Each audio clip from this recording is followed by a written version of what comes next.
ये कहानी है उड़ीसा के एक छोटे से गांव की, जहां पप्पू अपनी पत्नी कविता और 5 साल की बेटी संध्या के साथ रहा करता था। पप्पू गांव में ही एक ढाबे पर खाना बनाने का काम करता। ढाबे वाला उसे जो पैसे देता, उन पैसों से ही पप्पू का घर चलता। पप्पू बहुत ही अच्छा खाना बनाता था, जिस वजह से ढाबे वाले का काम भी बहुत अच्छा चल रहा था। वाह वाह, क्या जोरदार चिकन बनाया भैया तुमने। खाकर मजा ही आ गया। सच में पप्पू भाई, जो स्वाद तुम्हारे हाथों में है वो स्वाद दुनिया में किसी और के हाथों में नहीं है। मैं इतनी बार अपनी पत्नी को तुम्हारे जैसा चिकन बनाने के लिए कहता हूँ। वो तुम्हारे जैसा चिकन बनाने की कितनी कोशिश करती है, लेकिन फिर भी इतना स्वादिष्ट चिकन नहीं बना पाती। पता नहीं तुम चिकन में ऐसा कौन सा जादुई मसाला डालते हो। जादुई मसाला तो कोई नहीं है भैया। बस मैं चिकन में डालने वाले सभी मसाले अपने हाथों से पीसता हूँ। खड़े मसालों को धीमी आंच पर भूनकर उन्हें सिलबट्टे पर पीसकर उसके बाद ही चिकन में डालता हूँ। इससे चिकन को खुशबू और जायका दोनों ही बहुत बढ़ जाता है। पप्पू के हाथ का बना चिकन खाकर सभी उसकी तारीफ करते हैं। शाम को सभी के चले जाने के बाद मालिक, आपने पिछले महीने कहा था कि इस महीने मेरी पगार बढ़ा दोगे। आज मेरा पगार का दिन है, आप मुझे मेरी पगार दे दीजिए। हाँ, ये ले। मालिक, यह तो सिर्फ 5,000 रुपये है। आपने तो कहा था कि इस महीने से आप मुझे 8,000 रुपये देंगे। अरे वो तो मैंने अगले महीने के लिए कहा था ना। अभी मेरे पास इतने ही पैसे हैं। वैसे भी तू यहाँ पर खाना ही तो बनाता है। यहाँ का किराया, बिजली, पानी का खर्चा, यह सब तो मुझे ही देखना होता है। तू तो खाना बनाकर चला जाता है।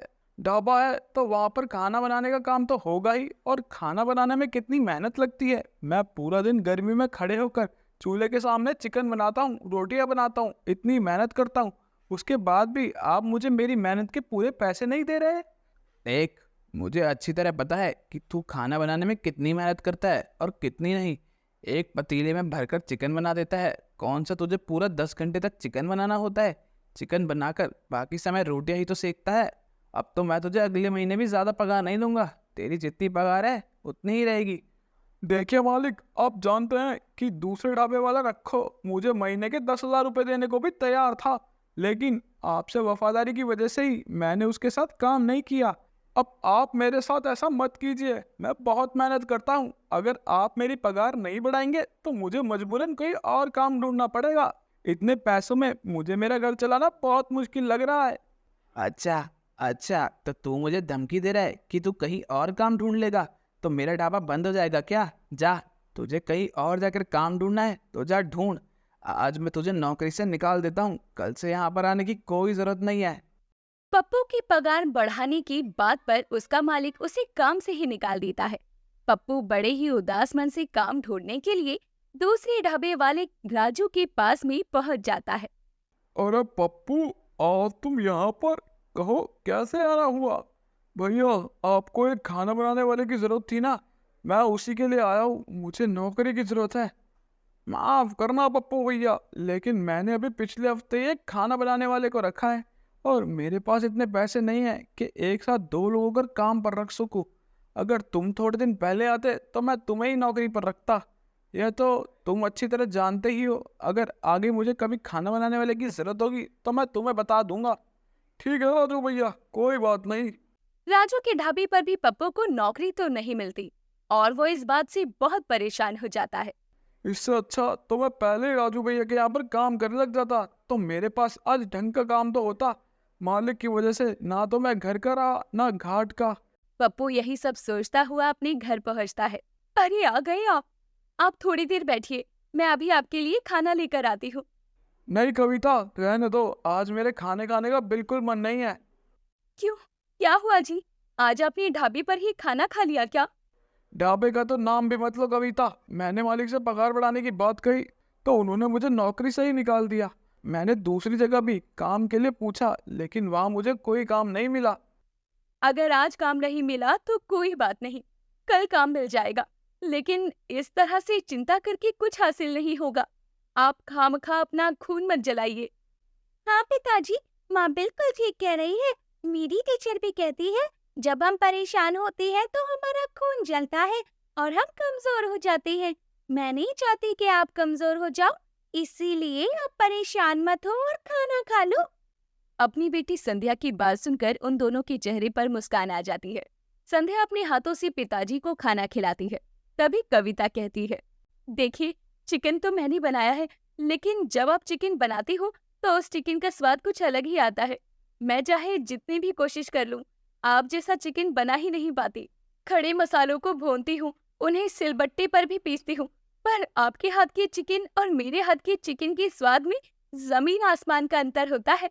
अब तुम भी बाकी सबकी तरह मेरे तारीफ के पुल मत बांधो। क्या फायदा इतना अच्छा चिकन बनाने का जब इसके बलबूते पर मुझे कोई काम ही नहीं मिले। पिताजी, आप परेशान मत होइए इस तरह से। हमारी टीचर ने ना हमें गरीब औरत की कहानी सुनाई थी। वो बहुत अच्छा इडली सांभर बनाती थी और वो बहुत गरीब थी। एक बार उसके पति की तबीयत खराब हो गई।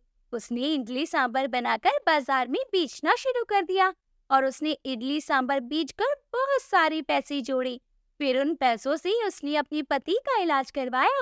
वो बहुत अमीर बन गई और उस औरत की तरह आप भी बाजार में अपना चिकन का ठेला खोल लो। बात तो संध्या की बिल्कुल सही है जी। जब आप मिट्टी की हांडी में चिकन बनाती हो तो उसका स्वाद तो और भी लाजवाब होता है। अब बाजार में हांडी चिकन का ठेला खोल लो। सच कहती हूँ, बहुत ही जोरदार चलेगा। मैंने आपकी हर महीने की तनख्वाह से थोड़े थोड़े पैसे जमा करके रखे हैं। आप उन पैसों से ही अपना काम शुरू कर लो। कम से कम आपको नौकरी की कोई चिंता तो नहीं रहेगी। ठीक कहती हो कविता, संध्या ने बहुत अच्छा आइडिया दिया है। थैंक यू संध्या बेटा। यू आर वेलकम पापा। कविता कुछ बचाए हुए पैसे पप्पू को दे देती है। पप्पू उन पैसों से हांडी चिकन बनाने का सारा सामान और एक ठेला किराए पर लेकर आता है। अगले दिन वो सुबह जल्दी उठकर हांडी चिकन बनाने की सारी तैयारियां शुरू कर देता है। आप जाकर नहा धो लीजिए, तब तक मैं सिलबट्टे पर ये सारा मसाला पीस देती हूँ। ठीक है, लेकिन मसालों को ज्यादा बारीक मत करना, थोड़ा सा दरदरा ही रहने देना। ठीक है जी। कविता भुने हुए मसालों को अच्छी तरह पीस देती है। पप्पू अपना हांडी चिकन का ठेला लेकर बाजार में जाता है और हांडी चिकन के अंदर चिकन, दही, पिसे हुए लहसुन अदरक के साथ पिसे हुए खड़े मसाले भी डालता है और धीमी आंच पर पक रहे हांडी चिकन की खुशबू से आसपास गुजर रहे लोग पप्पू के हांडी चिकन के ठेले पर भीड़ लगा देते हैं। वाह वाह वाह वाह, क्या खुशबू है। भैया भैया, यह चिकन बनने में कितनी देर लगेगी? इसकी खुशबू से तो मेरे मुंह में पानी आ रहा है। चिकन तो बस पककर तैयार ही हो गया भैया, आप बस थोड़ी देर बैठिए, आपके लिए हांडी चिकन के साथ गर्मा गर्म तंदूरी रोटी लगाता हूँ। थोड़ी ही देर में पप्पू के ठेले पर लोगों की भीड़ इकट्ठा होनी शुरू हो जाती है। पप्पू ने लोगों के बैठने के लिए ठेले के बगल में ही बेंच लगाया था। सभी लोग बेंच पर जाकर बैठ जाते हैं। पप्पू एक एक करके सभी ग्राहकों को गर्मा गर्म हांडी चिकन के साथ तंदूरी रोटी परोसता है और उसे खाकर सभी लोग अपनी उंगलियां चाटते रह जाते हैं। मजा आ गया। इसे कहते हैं हांडी चिकन। भैया, आज से पहले मैंने इतना स्वादिष्ट चिकन कभी नहीं खाया। जितनी अच्छी इसकी खुशबू थी, उससे कहीं ज्यादा इसका स्वाद है। आपके हाथ में तो जादू है, जादू। शुक्रिया भैया। अपने नए काम के पहले दिन ही पप्पू की खूब अच्छी कमाई होती है, तो वो अपनी बीवी और अपने बच्चे के लिए बाजार से नए कपड़े लेकर आता है। मेरा काम आज बहुत ही अच्छा हुआ है कविता। जितने पैसे मालिक मुझे पूरे महीने काम करने के भी नहीं देते थे ना, उतने पैसे आज मैंने एक दिन में ही कमा लिए।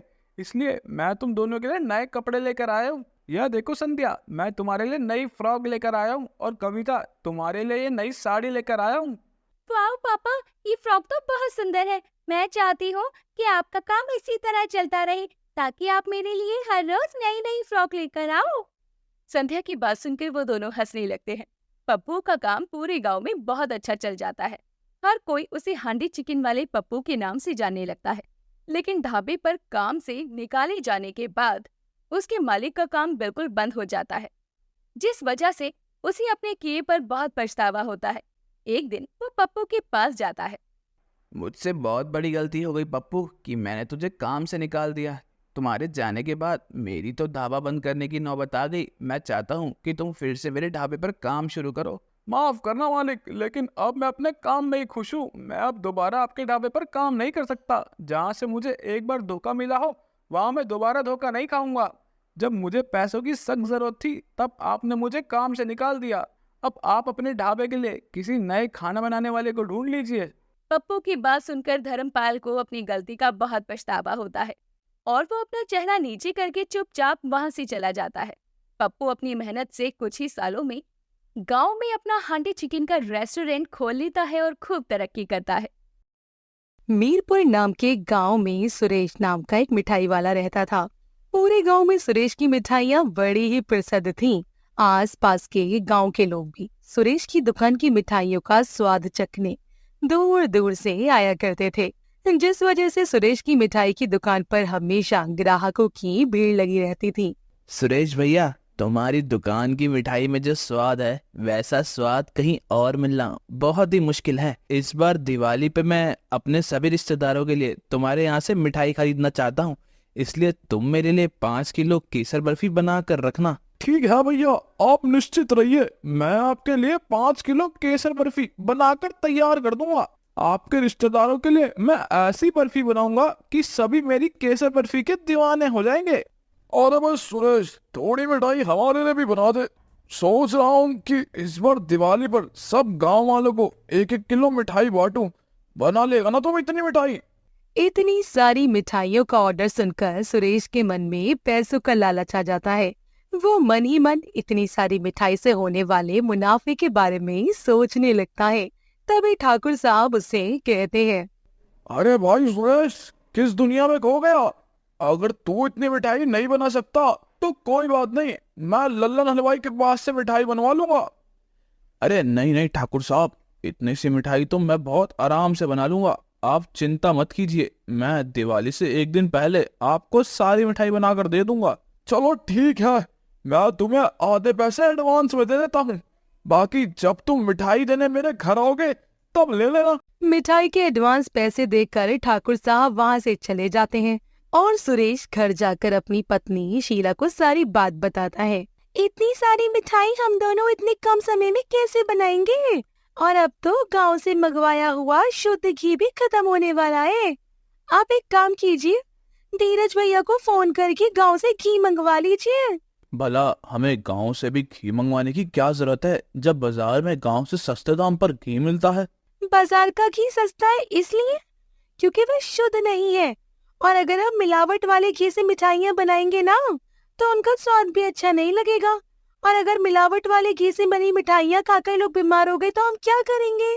तुम भी ना बहुत ज्यादा सोचती हो। सभी हलवाई बाजार के घी से ही सारी मिठाइयाँ बनाते हैं, उनकी मिठाइयाँ खाकर तो आज तक कोई बीमार नहीं पड़ा। तुम ज्यादा मत सोचो और मुझे मिठाई के सामान की एक लिस्ट बना कर दे दो। मैं बाजार जाकर अभी सारा सामान खरीद लाता हूँ, उसके बाद मिठाइयाँ बनाने में भी हमें बहुत समय लगेगा। शीतल अब सामान की पर्ची बनाकर सुरेश को दे देती है और सुरेश बाजार में जाकर मिठाई बनाने का सामान खरीदने लगता है। अरे भैया, ये घी कैसे दिया? अरे भैया, ये वाला 500 रुपए किलो है और ये वाला 400 रुपए किलो है। सीधा सीधा 100 रुपए का फर्क? अरे भैया, है तो दोनों घी ही ना, तो दोनों के दाम में इतना फर्क क्यों? अरे भैया, जितना अच्छा सामान उतना महंगा उसका दाम। बाकी स्वाद में तो लगभग दोनों एक जैसे ही हैं, बस शुद्धता का थोड़ा फर्क है। घी वाले की बात सुनकर सुरेश मन ही मन सोचता है, भला मुझे इस घी की शुद्धता से क्या लेना देना?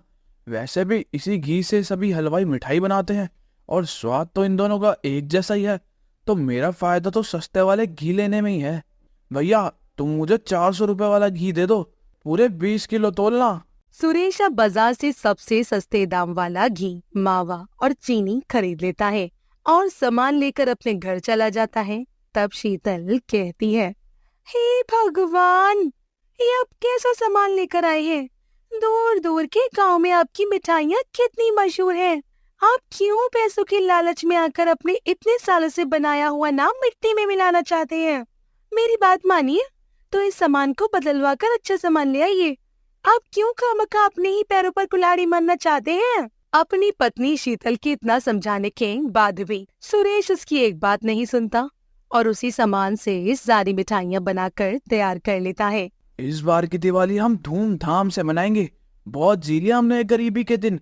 इस गरीबी में हमने एक त्योहार भी ठीक से नहीं मनाया।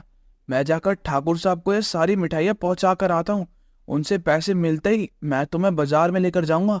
तुम्हारा जो मन हो तुम बाजार से वो खरीद लेना। मुझे ना बहुत डर लग रहा है। अगर ठाकुर साहब को इसके बारे में पता चल गया ना कि आपने उनसे पूरे पैसे लेकर उन्हें मिलावट वाली मिठाई बेची है, तो वो पूरे गांव के सामने आपकी बेइज्जती करेंगे, देख लेना। अरे भाग्यवान, कुछ नहीं होगा, तुम चिंता मत करो। अब सुरेश एक ठेले में सारी मिठाइयाँ रखकर ठाकुर साहब के घर जाता है और ठाकुर साहब के नौकर उस ठेले से सारी मिठाइयाँ उतारकर गोदाम में रख देते हैं और ठाकुर साहब सुरेश को उसके बाकी के बचे हुए पैसे भी दे देते हैं। भाई सुरेश, मैंने सुना है कि त्योहारों के समय सभी हलवाई अपनी मिठाइयों में कुछ न कुछ गड़बड़ जरूर करते हैं। कहीं तूने भी तो मुनाफा कमाने के लिए मिठाइयों में कोई गड़बड़ तो नहीं की ना? ठाकुर साहब की बात सुनकर सुरेश एकदम से घबरा जाता है और कहता है, नहीं नहीं ठाकुर साहब, ये आप कैसी बात कर रहे हैं? मैंने भला आज तक अपनी मिठाइयों में कोई मिलावट नहीं की है, जो मैं आज अपनी मिठाइयों में मिलावट करूंगा। लेकिन अगर फिर भी आपको कोई संदेह है तो मैं आपको आपके पूरे पैसे वापस कर देता हूँ और अपनी मिठाइयाँ ले जाता हूँ। अरे नहीं नहीं सुरेश, मैं तो तुमसे मजाक कर रहा था। मुझे तुम पर पूरा भरोसा है, इसलिए मैंने मिठाई का ऑर्डर किसी और को ना देकर तुम्हें दिया था। ये लो, इसमें से एक मिठाई का डब्बा तुम भी अपने घर ले जाओ और जग्गू, तुम बाकी नौकरों के साथ मिलकर पूरे गांव में ये मिठाई के डब्बे बंटवा दो। हर किसी के घर में सुरेश की मिठाई पहुंच जानी चाहिए। ठाकुर साहब के नौकर अब सभी गांव वालों के घरों में मिठाइयों के डब्बे बांट देते हैं और सभी गांव वाले उस मिठाई को खाकर बहुत ही खुश होते हैं कि तभी अचानक आधी रात को हरिया के बेटे चिंटू के पेट में दर्द होने लगता है। पिताजी, मेरे पेट में बहुत दर्द हो रहा है। आ अरे हाँ जी, पेट में तो मुझे भी बहुत दर्द हो रहा है। कुछ देर के बाद चिंटू और उसकी माँ सुधा के पेट में बहुत दर्द बढ़ जाता है और हरिया उन दोनों को लेकर अस्पताल जाता है, जहाँ उसे गांव का एक और आदमी हरीलाल मिलता है। अरे भैया हीरालाल, तुम इतनी रात को अस्पताल में, सब ठीक तो है ना? अरे हरिया, पता नहीं, तुम्हारी भाभी को अचानक बहुत तेज पेट में दर्द उठा, इसलिए मैं उसे लेकर अस्पताल आ गया। लेकिन अब तो मुझे भी पेट में दर्द हो रहा है, लगता है अब मुझे भी डॉक्टर साहब से दवाई लेनी ही पड़ेगी। अब हरीलाल भी डॉक्टर के पास चेकअप करवाने आता है और डॉक्टर उसे दर्द का एक इंजेक्शन लगाकर सुला देते हैं। तभी हरिया देखता है कि गांव के बहुत सारे लोग अस्पताल में आ रहे हैं और उन सभी को अचानक ही पेट में दर्द की शिकायत हुई है, इसलिए वो इसका कारण जानने डॉक्टर साहब के पास जाता है। नमस्ते डॉक्टर साहब। हाँ जी, कहिए। डॉक्टर साहब, ये सभी लोग जिनके पेट में दर्द है मेरे ही गांव के हैं, लेकिन मुझे ये समझ नहीं आ रहा कि इन सभी को अचानक एक साथ पेट में दर्द कैसे हो सकता है। क्या आप मुझे इसका कारण बता सकते हैं? क्या कहा? यह सभी लोग आपके गांव से हैं? इन सभी को तो फूड पॉइजनिंग हुई है, लेकिन गांव के सभी लोगों को एक साथ फूड पॉइजनिंग कैसे हो सकती है? जरूर इसके पीछे कोई ना कोई गड़बड़ है। मुझे दोबारा इन सब का टेस्ट करना होगा, उसके बाद ही मैं बता पाऊंगा कि इन सब ने ऐसा क्या खाया है जिस वजह से इन्हें एक साथ फूड पॉइजनिंग हो गई। अब डॉक्टर साहब फिर से सभी पेशेंट का चेकअप करते हैं तो उन्हें पता चलता है कि मिलावट वाली मिठाई खाने के कारण इन सभी की तबीयत खराब हुई है। इसलिए डॉक्टर साहब इस बात की खबर गांव के फूड इंस्पेक्टर को करते हैं, जिसकी छानबीन के बाद ये पता चलता है कि गांव वालों के घर में वो मिठाई ठाकुर साहब ने बंटवाई थी। इसलिए कार्रवाई करने पर पुलिस ठाकुर साहब के घर जाती है और कहती है, अरे ठाकुर साहब, ये क्या किया आपने? आपकी बाटी हुई मिठाई की वजह से सारे गांव वाले बीमार पड़ गए। कहाँ से खरीदी थी आपने वह मिठाई? हमें वहां जाकर मिठाई की चेकिंग करनी होगी। क्या कहा? मिठाई में मिलावट थी? इंस्पेक्टर साहब, ऐसा कैसे हो सकता है? मैंने तो सुरेश हलवाई से सभी गांव वालों के लिए मिठाई बनवाई थी और सुरेश तो कभी भी अपनी मिठाई में कोई मिलावट नहीं करता। आपको पूरा यकीन है ना कि यह सब सुरेश की मिठाई की वजह से हुआ है? अरे ठाकुर साहब, डॉक्टर की रिपोर्ट में तो यही आया है। बाकी अपना शक पुख्ता करने के लिए हमें सुरेश की मिठाइयों की चेकिंग करनी होगी, उसके बाद ही हम कोई एक्शन लेंगे। अब फूड इंस्पेक्टर अपनी टीम के साथ सुरेश की दुकान पर जाते हैं। सोलंकी, तुम इसकी दुकान से सभी मिठाइयों के अलग अलग सैंपल ले लो। लेकिन साहब, भला इसकी क्या जरूरत है? मैंने किया क्या है? हमें शक है कि तुम्हारी मिठाइयाँ खाने की वजह से गांव वालों को फूड पॉइजनिंग हुई है, इसलिए हमें तुम्हारी मिठाइयों के सैंपल को लैब में टेस्टिंग के लिए भेजना होगा।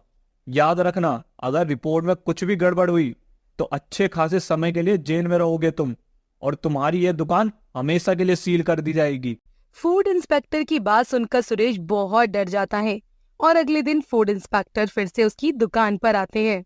गिरफ्तार कर लो इसे। इसने थोड़े से पैसों के लालच के चक्कर में लोगों की सेहत के साथ खिलवाड़ किया है। अगर उनमें से किसी को भी कुछ हो जाता तो क्या करते तुम जैसे लालची लोगों की सही जगह तो जेल ही में ही है। गाड़ी में डालो इसे। इंस्पेक्टर साहब सभी गांव वालों के सामने सुरेश को गिरफ्तार कर लेते हैं और उसकी दुकान को भी हमेशा हमेशा के लिए सील कर देते हैं। जब उसकी पत्नी को इसके बारे में पता चलता है तो उसे बहुत अफसोस होता है।